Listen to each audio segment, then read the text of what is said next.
Okay. Our good friend, who goes by the name Taradacktyl, she publishes the website RepublicanDirtyTricks.com. People in the Malloy chat room are very familiar with her. She is also a hardcore political activist. She is for real.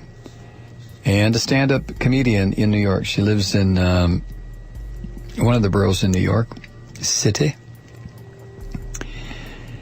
And I got an email from her this morning, tonight, actually. It was after the program was in full swing. I want to share it with you. Hi, Mike. I've been out late the last few nights at different gigs, so I haven't been able to listen to the show live. I was going to call in, but then I figured I'm in such a foul mood and exhausted from fighting with right-wingers all week. I think I need to watch some Walking Dead reruns, pray for the zombie apocalypse, and go to bed early tonight. But I wanted to share my feelings with you about the Occupy statement that you read last night. Let me digress. That was the statement, the vision statement from Occupy gathering in Philly, where about 200 people attended. That's what she's referring to. Back to what Tara wrote. Frankly, the statement pissed me off because it sounded to me not like a beautiful vision for the world, in stark contrast to the conservative vision of greed, hierarchy, and intellectual incuriosity. But it sounded like the death knell of a once promising movement. The quote was, "Our process is our message." What? Really?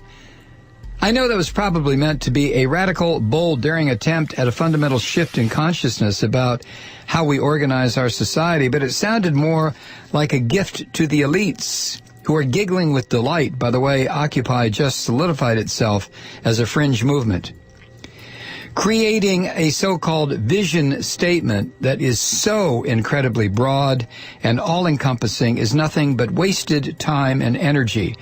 The struggling working classes need champions to fight for them in the here and now, not paint a peace and love picture of an airy-fairy utopia that is so far from fruition to make it frustratingly laughable. The so-called vision is so painfully, consciously all-inclusive, I was honestly waiting for free Mumia, save the whales, and call your grandma at least once a week so she may feel loved and unafraid. Yes, these are all good causes, but we need reality-based visions rooted in the here and now. The only way this movement will ever reignite the spark lit in Zuccotti Park is by giving the average working stiff something he or she can relate to and pour their frustrations into. All this, a non-hierarchical society. People feel empowered, free, and unafraid. More humanity, kindness, and selflessness.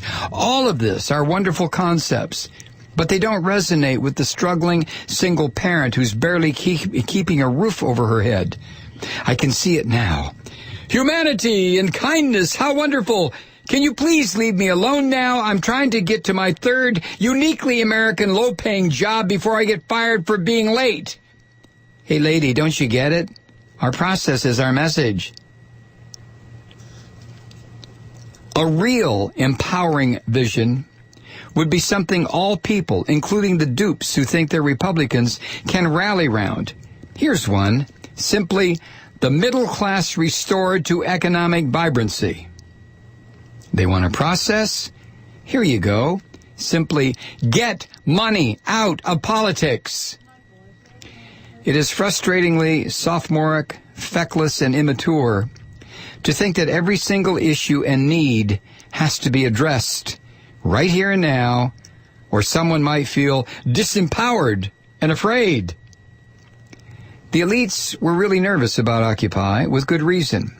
It was built on the idea that money had corrupted democracy and destroyed the middle class, an idea whose time has come.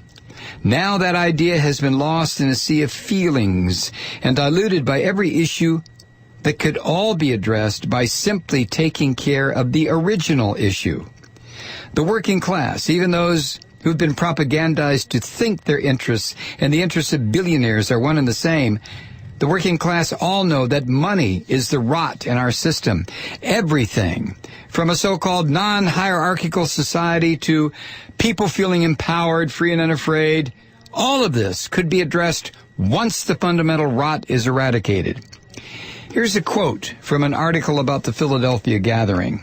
Quote, "In a circle of about 100 people, many complained that even Occupy, known for its lack of a unifying demand or a recognized leader, even Occupy was not inclusive enough. In a discussion lasting about 2 hours, occupiers stood up to say women, minorities, American Indians, people with disabilities, gays and lesbians, homeless people, and anarchists all were being treated unfairly by the movement," end quote. Trust me, Tara writes, "I know.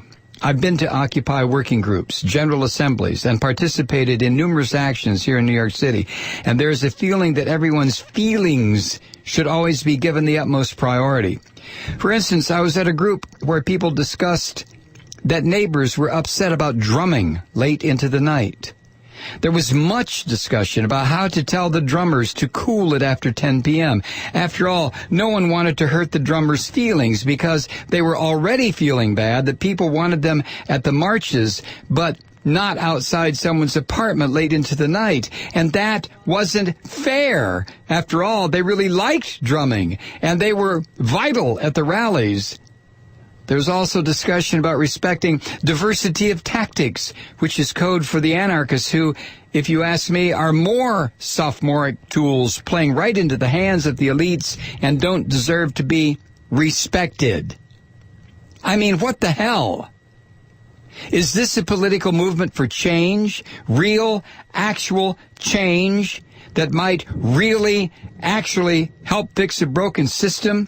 Or the goddamn rainbow gathering? One thing is for sure. The income disparity and economic injustice that gave birth to the Occupy movement is still the sickness in the system.